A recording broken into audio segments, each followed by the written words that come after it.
There's a moment in pest control when the business looks super successful, but feels way harder than it should. And that moment usually shows up right around that $1 million mark. And if you miss what's happening there, you can get stuck there for years. Hey guys, I'm Jonas, Olson, the founder of Pest Badger. I've been in the service industry for 17 years, and over the last 5 years, I've run a pest control company from 1 location to 17 locations across 5 states. I use this channel to document how I think about building service businesses and what's actually working for us. I wish my mentors would have documented their journey, so I'm documenting mine for you. Once you get close to that $1 million, that the business just starts to feel different. You're not really worried about survival anymore. You're not in the truck every single day. You're not scrambling the way you once did early on. The business just runs well enough that nothing really feels urgent anymore. And that's typically when the momentum starts to slow down. And without really noticing it, your behavior starts to change. You stop doing the guerrilla style marketing that got your business moving in the first place. You stop networking the way you used to, and you stop putting yourselves in rooms that a lot of those opportunities came from. Instead, what I see is that most people turn the Google ads on because it's easier and let Google do the heavy lifting. Because work's still coming in, it feels fine. And that's why the ceiling is so hard to see coming. And even though things feel fine, the foundation of your business really hasn't changed that much. And hitting that $1 million feels like you finally made it. You guys have been working at it for 3, 5, 10 years, and it's this big thing that you've been trying to hit. And I agree you should go celebrate it. But the bills are obviously getting paid and it doesn't really feel stressful anymore. And there's that little bit of breathing room. But let's be honest, the business is still super vulnerable. Your one technician leaves you, puts you back in the truck. One CSR putting her 2 weeks in, gets you back in the office. That's just how tight things still are. And also a lot of owners at this stage that I talk to, they haven't raised prices since the day they started, not even one time. They know that they probably should. They don't want to deal with it, or they're just afraid of the pushback from the customers. So old customers stay on old pricing. New cost gets absorbed by the business. The business gets busier, but technically not more profitable. And this leads us straight into our first bottleneck. I mean, typically I talk to companies that are between $700 and $1.5 million in revenue. And at the stage, they typically all look super similar, right? They have 3 to 5 technicians. They have 1 CSR. The owner's still deeply involved, but maybe not every day in the truck, but he's still handling all the sales calls, scheduling, helping with the schedule at least, customer issues, hiring, training, and then anything compliance falls on him. And when anything's super important, it also lands on the owner.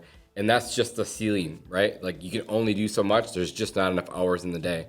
And most owners try to solve this, and I should say almost all owners try to solve this the same exact way. What they do is they just go out there and they hire another technician because it feels like progress. So because they're doing less physical work, they're servicing less, but the work just kind of shifts. Now you're building up schedules, you're fixing routes, you're handling callbacks, you're covering gaps when the CSR calls in sick or when the technicians call in sick. So you didn't really move up the org chart, you kind of just move sideways in the org chart and your capacity just increases. But the dependency on you in the business didn't change. And this is where I see a lot of the financial pressure actually come from. They start looking at what it costs to hire the right person. So let's put some numbers to it.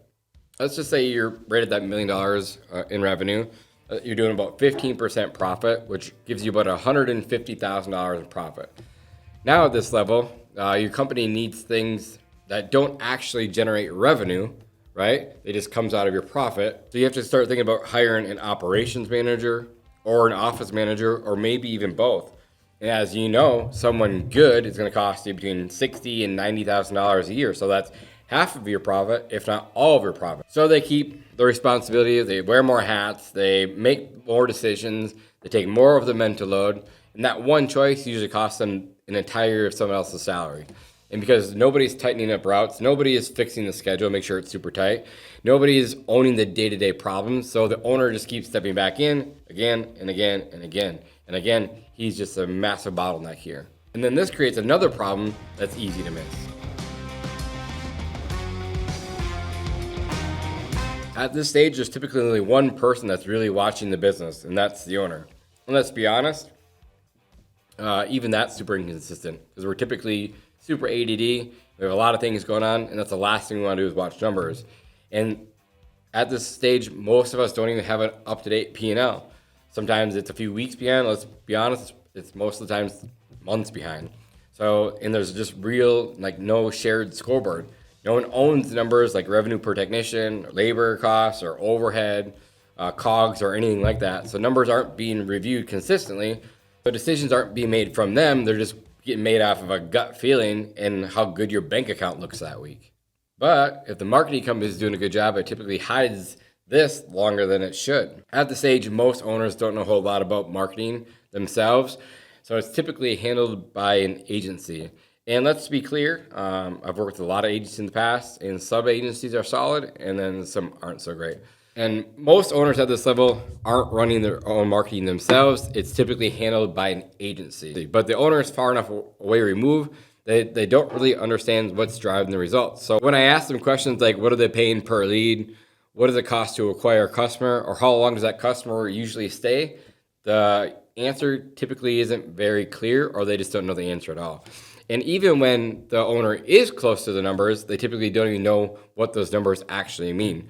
So marketing becomes something that just they trust by default. So spend goes up when things feel slow. Spend gets pulled back when things feel tight. It's not based on any math. So very, very few owners can confidently say, what is our customer acquisition cost or CAC, or this is our lifetime value of our client, or LTV, and this is how much we can spend and still grow profitably. Without that, marketing isn't a growth lever. It's more of just like a gamble and a gut feeling. All of this points to the same exact thing. So effort isn't the thing holding you guys back here. The job just changes. So you guys have to stop thinking like the best technician and start thinking like the owner that's responsible for growing this business. And what I see a lot of owners do is they just add more complexity. And so they add more services, they add more offers, they have new ideas, they add more equipment. And the business changes so much that it never just gets a chance to grow organically. And that's just where the people start to stall out. So if you guys are stuck around the $1 million, it's probably not because you don't know pest control. And it's probably not because you don't work hard.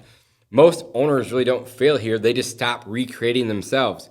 The business grows past the version of you that built it.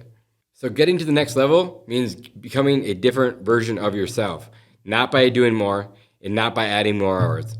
It's whether you're willing to recreate yourself to match what the business actually needs next. If this video hit close to home, that's not a bad thing. Most owners don't get stuck at $1 million because they're bad at business. They get stuck because no one ever showed them what actually changes at this level. Trust me, I didn't figure this out from just books and just listening to podcasts. I figured out by making the mistakes, fixing them, and then scaling through them. So that's exactly what this channel is for, is document what's actually worked while we're building it. And through my journey, I hope you guys get to learn. I hope this was helpful, and I'll see you guys in the next one.